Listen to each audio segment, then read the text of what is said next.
First off, we're going to look at the way customer service and digital technology is driving ever better outcomes for customers and helping our members become more efficient and really drive that decarbonisation journey.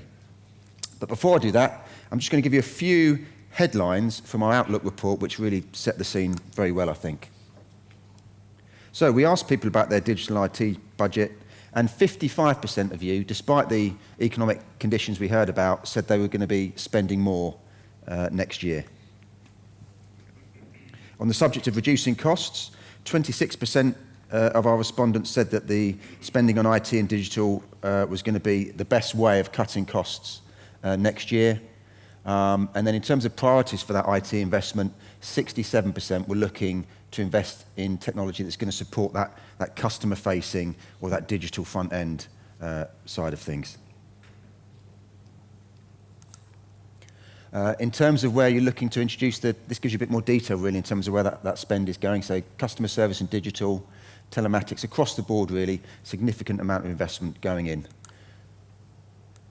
And when it comes to those sort of customer touch points, again, this one tells a really interesting story. For me, this just demonstrates the breadth of our industry, the way that digital is being used across the piece. And again, I think whether you're a rental company or a leasing company or a broker or a fleet operator, you would probably prioritise in the same way that some of these charts show where you're doing it at the end of the contract, in terms of in-life vehicle management up front, looking at new business models, or even just getting to grips with things like security and fraud. So again, that to me is a completely understandable breakdown of how the money is being spent and prioritised. So, enough about our survey results. We're going to now talk to our panellists. I'm going to ask them to take turns in introducing themselves, saying a bit about their company, and just talking about one of the pain points that I referred to earlier on and how technology is being used to address that. As agreed with the colleagues, they're going to try and stick to about 3 minutes for each intro, and we'll kick off with Adam, who is Chief. Actually, he's going to introduce himself, so I'll let you start, Adam. Thanks, Toby. Hi everybody. Adam, I'm Chief of Customer Experience at Onto. Just to set a little bit of context to our kind of digital pain points for Onto, I thought I'd just cover who we are. So Onto are a monthly all-inclusive EV-only car subscription service. We have many kind of manufacturers from kind of Jaguar, Tesla, Renault, lots of different kind of brands. All-inclusive, so 750 miles, charging, insurance, maintenance are all included, and tax. Next slide, please. We are fully digital, so a customer will download the app, they'll register with us. Once they're registered, they'll select a car. Once they've selected a car, we'll deliver it to them. The app allows them to go keyless, so they can lock and unlock the car. They can use the features, the digital features of the car, and they can also add kind of bolt-ons. So if they want an insurance bolt-on, add extra miles, those kind of things. It's all kind of digital, but also in the app they can swap the car. So if they choose after a month they want to go from a Jaguar to a Renault or something else, they can go ahead and do that. So next slide, please. So just kind of really coming down to what are our challenges Onto today. I joined them back in January of this year, and we had a lot of kind of different systems that weren't integrated, legacy systems, homegrown, as we were kind of scaling up as a company. So one of the biggest issues, we didn't have that single view of the customer. We didn't fully map out what the customer journey was and understand the importance of that customer journey. So the first thing that we had to solve was getting that single kind of view of the customer. And we solved that with new technology. We've implemented a full omni-channel, phone, chat, email, social media, with a product called Nice CX1. And that's supported by Zendesk, which is a best-in-class ticketing system. And that gives us this holistic view of the customer. We can see, which leads us into the next issue that we had to solve, where we didn't have availability of data. So we didn't really understand, why are customers contacting us? How long is it taking us to solve those issues? And, and how is that interaction? Are customers happy with it? Or are they unhappy with it? So that was definitely an issue. And within NICE CX1 is an analytics engine that allows you to see sentiment. So you can see if a customer is happy or not happy. You can see it at the start of the interaction, at the end of the interaction, and you can mine that data for very important customer experience type issues. And then the final thing was about speed and accuracy. We were very inconsistent in how we communicated. It was very manual. People didn't use templates, and we lacked automation. And so this new tech stack that we've implemented has given us that ability to automate and integrate across all of the different omnichannels. So they were the three kind of main kind of issues that we've got. And then there's a fourth one, which we'll talk about probably in 2023 that we're focused in. And we're not there yet, just to be super clear. It's a continuous journey for us. Brilliant. Thank you ever so much, Adam. Next, if we're going to go to Duncan and Biswajit. Thank you. Afternoon all. My name's Duncan Chumley. I'm the CEO of Mycardirect. Similar to Onto, we're a subscription company, but we also have a daily rental operation as well within the business. So I don't know if you remember the slides that we saw a little bit earlier, but we launched Mycardirect on that real downward slide at the start of the pandemic. A great move by myself, I thought. But we're still here, we're still trading, and we're still increasing, which is great news. From our point of view, we focus both on corporate and on retail. About 40% of what we do is corporate, about 60% is retail customers. And we offer subscription from 1 month all the way through up to 4 years. The customer signs with ourselves for their package, and then they can change the car whatever time they want every month. They can change between electric, from standard ICE cars. We have a range of up to 3,000 vehicles on fleet, and it's really up to the customer to choose how they want to move forward with that sort of very flexible agreement. Our insurance, our maintenance is all included if they wish. They can use their own insurance if they prefer. So again, it's trying to create a very flexible agreement for our customers where they can opt in, opt out whenever they choose, and to make it as easy as possible for them. Obviously, within our business, we also have a corporate rental platform that we operate, and that brings us a lot of challenges that we've faced over the last sort of 12 months, 18 months, where we try to integrate a rental platform and a subscription platform into one. And if I move over to the next slide, if I may. So it's a bit like a blended family, really, Mycardirect. We've got rental on one side, subscription on the other, and trying to get them all in one room at one time, all being happy with each other, is nearly impossible. And you throw in the different regulations that we're seeing coming on board within our business, the fact that if you talk to the FCA about subscription, they don't really know what you're talking about. So where do we sit? Rental isn't regulated in some parts. Obviously, subscription, we decided to go down the fully regulated route. So that, again, brings complex into our business. How do we standardise our business and give our customers a very easy consumer journey that it's all digitalised and runs through as smoothly as possible for our customers?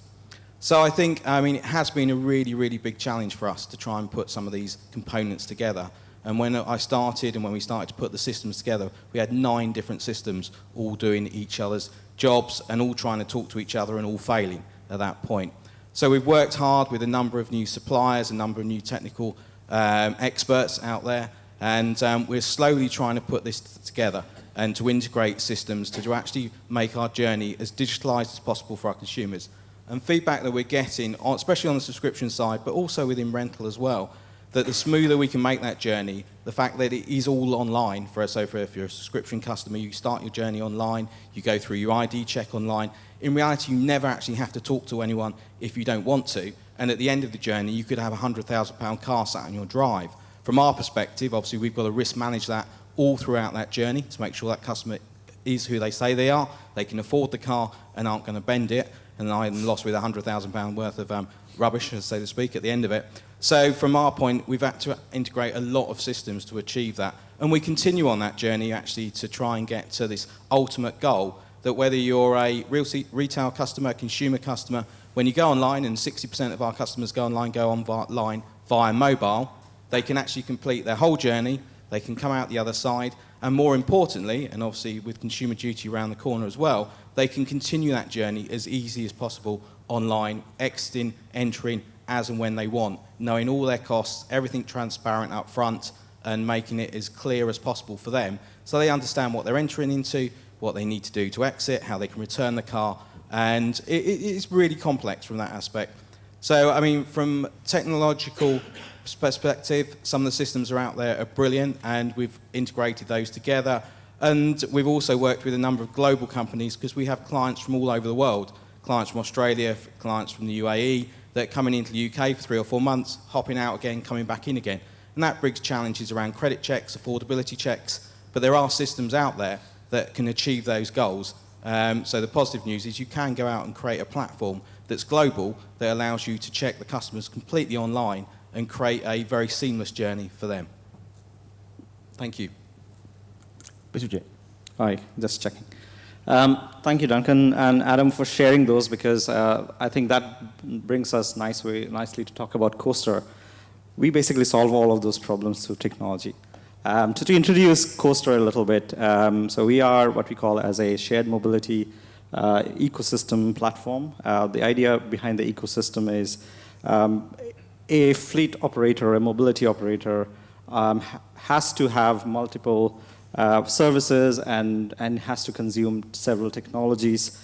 Often they cannot be delivered by one, right? So what Coastr really believes is, how do we power mobility operators by not only providing the core platform, the core services in a much more integrated fashion, but also can we create the ecosystem by connecting with other services. So to solve all the problems that you have through fragmentation of technology, and also some of the challenges around legacy technology, especially when you're scaling up. And we see that all the time, that technology can be a blocker. At the same time, if you implement it right, it can be an enabler. So on that point, so that's kind of Coastr in a nutshell. We've been growing quite rapidly since we came into the market back in 2018, with some really kind of successful stories as well. But they all kind of resonate in the same lines as I think Adam and Duncan has mentioned. All our clients face the same issues about either legacy technology or multiple ones that don't talk to each other, and the data doesn't flow through, and it does not solve their desire to grow and deliver a seamless customer journey. Especially when you think about being able to deliver something which both kind of Adam and Duncan mentioned, something about allowing an end-to-end digital journey where the customer comes with a desire to purchase something and then have that car right at their doorstep without any interaction. Making that happen is not just about solving your, let's say, online portal or a booking system. There's a whole lot of operational processes that support that whole end-to-end digital fulfillment. So that's kind of one of the major problems that we have tried to solve at Coastr right from day one, is how do we connect your customer journey to the operational execution of that journey so that it's an end-to-end seamless experience for the customer. Next slide, please. But most importantly, why that is important and why we are seeing a massive rise in sort of the demand for such integrated platforms is, again, we've seen some of the presentation earlier this morning. Consumer behaviors are changing rapidly. More and more people are looking for more flexibility, and car subscription is a good example where there's a steady kind of a rise for that kind of service offering. But do current systems actually support that kind of new age offering? We see that most companies actually are looking at changing their core platforms or their current systems because they can't cope with that kind of new fulfillment demand.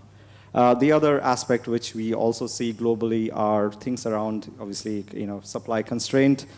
So if you have only so limited amount of cars, you can't keep, providing new vehicles all the time. So how do we reuse the same assets? So that's where the shared mobility idea behind Coastr is so important, because coming back to Duncan's point earlier, when you have a rental business and a car subscription business and maybe something else, how do you create opportunities to leverage the synergies between those models. So that's kind of another big pain point we are solving at Coastr by bringing all those processes together so that you can deliver much more efficient utilization of your vehicle across all of these different asset sharing model.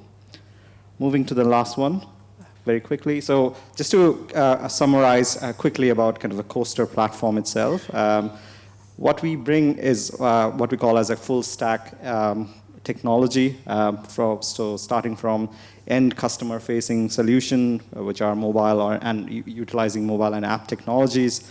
They seamlessly integrate to the full operational capability, which provides everything under one banner. So going back to some earlier examples, a Coastr platform can replace 7 or 8 systems in one. And the most powerful aspect of Coastr then is how we utilize connected mobility, so being able to connect to the vehicle and use that powerfully to enhance experience or improve asset protection using things like immobilization and other things. So I'll stop there. I'm happy to take questions later on, and also we have a stall outside. Please feel free to come and say hello. Thank you. Thank you, Biswajit. Right, over to you, Daniel. Hi, everybody. Good afternoon. I'm Daniel Layne. I'm the Chief Exec and Co-founder at QV Systems. And we're a B2B fintech that specializes in the finance side of leasing, so whether that's funders or brokers. And, in common with the other panelists up here, for us it's all about connectivity, illustrated there by the slide. And one of the reasons that I love this industry so much is that there are so many different counterparties and different bits of data flying everywhere. That gives so much opportunity for someone like me who loves trying to make sense of all of that and get it all working smoothly. So many different things to look at. But at QV Systems, our focus for this year and next year is really on terms management. So there's been a lot of talk, obviously, about agency, about changes in the way that procurement's going to be done, but we believe that actually getting hold of the data from OEMs about the discounts that they're offering to leasecos and end companies, and instead of just looking at that data as something that needs somehow to be squashed into the quote system and then forgotten about, we see that data as valuable in its own right, and we see that as an area of the operational landscape that's really been underserved.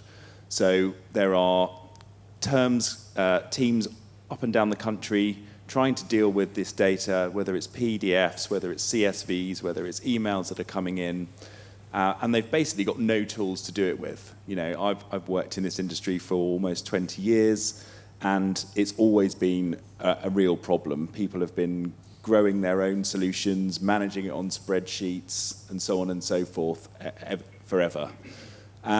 Whereas in other areas of the operation, RV management, credit, there's no way that you would accept that as the status quo. So what we're focused on is trying to bring a solution to market that gives procurement teams the same kind of tools to offer the digital experience as all the other areas of the organisation.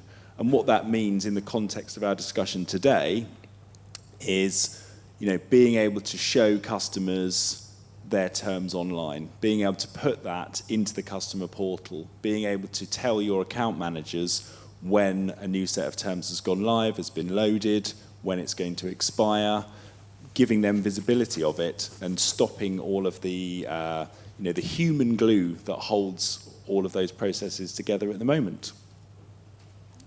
Brilliant. Fiona. Hi, everybody. I'm Fiona Mackay. I'm Director of Automotive Finance for Auto Trader. Thank you for having me here today.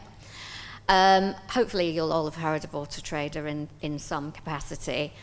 Traditionally, obviously, we were known as a used car marketplace, but our raison d'etre is to provide consumers with multiple choice and connect those engaged consumers with sellers.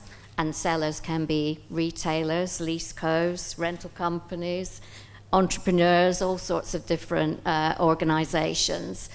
and ensuring that we provide maximum efficiency and choice. So essentially, the pain point that I've focused on, I could have picked anything throughout the consumer buying journey, because consumers tell us that they feel there are pain points at pretty much every stage.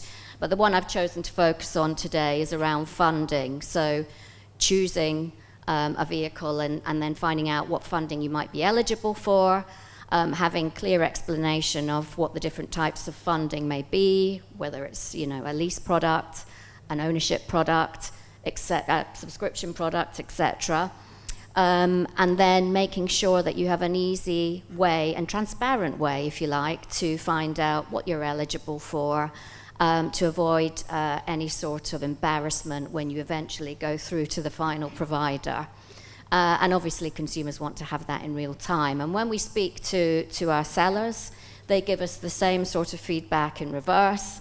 They obviously want access to as many engaged consumers as they can get, but they clearly want to have the provision of efficiency through technology, whether that be systems that provide automated communication processes for them, which effectively prevent them from having to rekey and double key into multiple lender and lease systems, or whether it's just as simple as helping them to have connectivity throughout all the systems that they use, so that if a consumer reserves a vehicle, they're able to know that it's been taken off all platforms simultaneously from sale, so that there's not any consumer detriment when they finally call up to engage with that provider.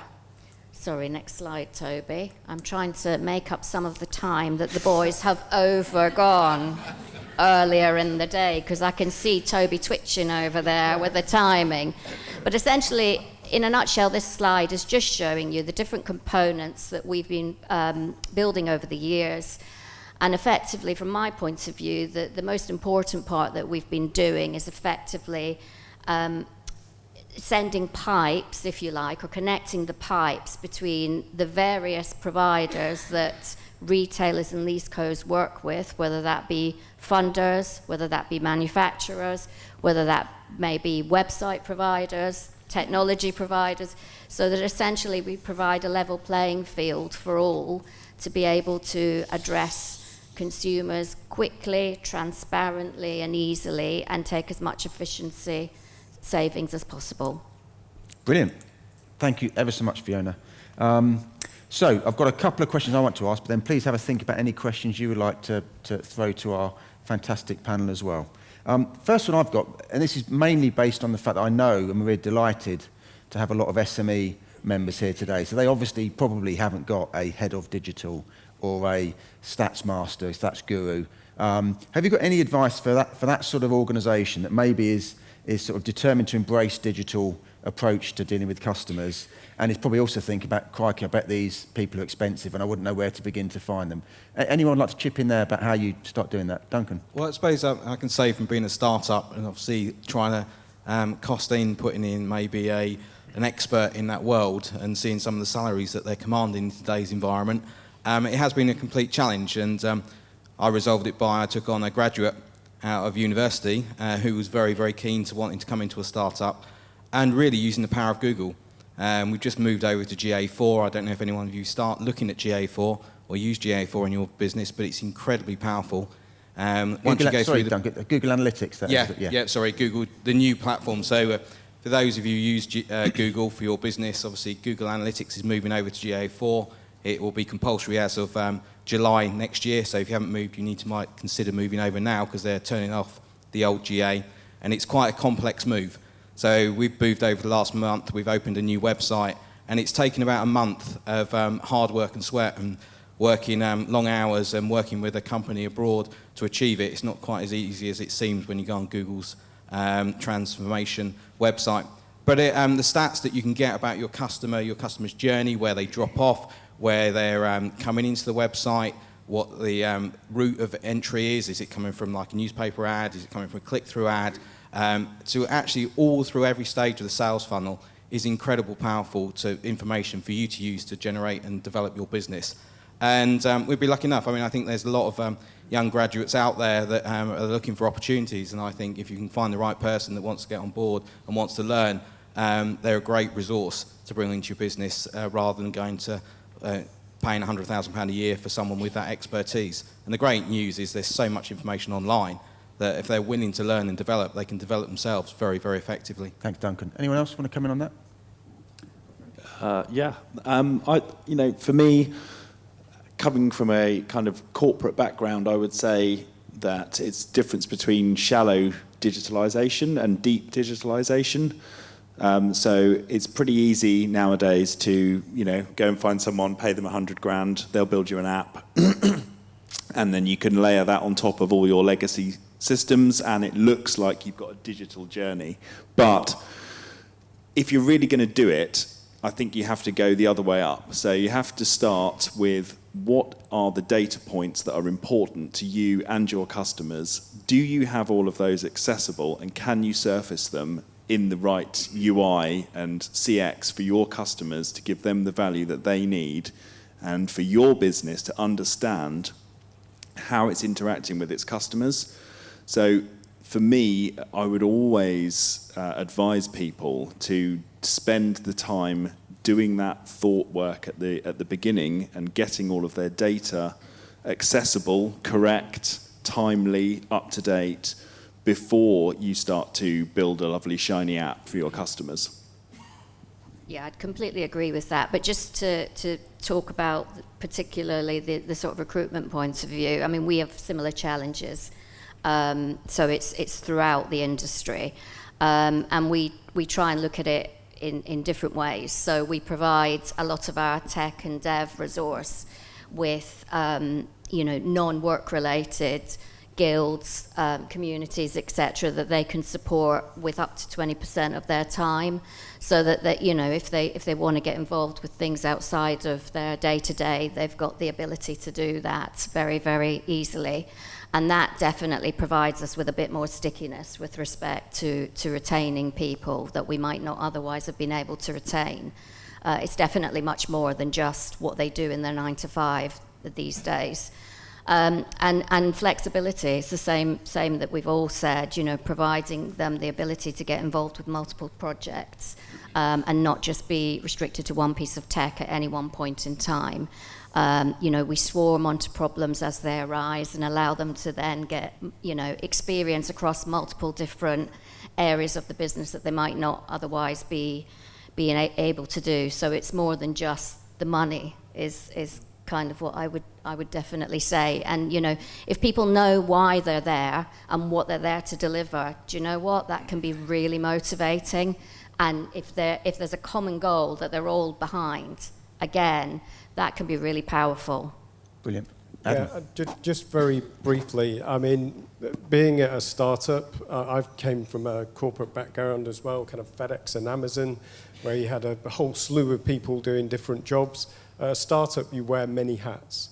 And that's what we find. We want to recruit people who've got that great talent ability. And when we introduced this new CS tech stack, we got those people to work with the vendor, and they learned from the vendor, and now we can do that in-house. So that was a big step forward for us. And Biswajit? Yeah, just building on that, especially for, SME businesses. Often, we spend a lot of time in building digital content and websites and try and pursue our kind of customer acquisition to that. Often we don't realize the value of social media. I think if you see how a lot of successful businesses are out there, they're leveraging social media, and really that's a very powerful method of not only building your brand, but also acquiring customers. So we work with a lot of customers at helping with that, because we have got a really good marketing team. Someone's here as well from my team. But one of the things we really, as a startup ourselves, we invested quite heavily on was brand building and the social media presence. It's worked for us, and we try and share that with our customers. So my kind of two piece of advice would be definitely do not ignore that channel as a great way of building up your customer acquisition. Brilliant. Thank you very much. So we're out of time, but I feel guilty because I haven't offered anyone the chance. If anyone's got a burning question that they can't wait till the lunch break. Anyone got a quick question Fantastic, and thank you, because we now need to move on to our next panel. So please, if you join me in giving a big round of applause to this group. If our other panellists can now join us on stage.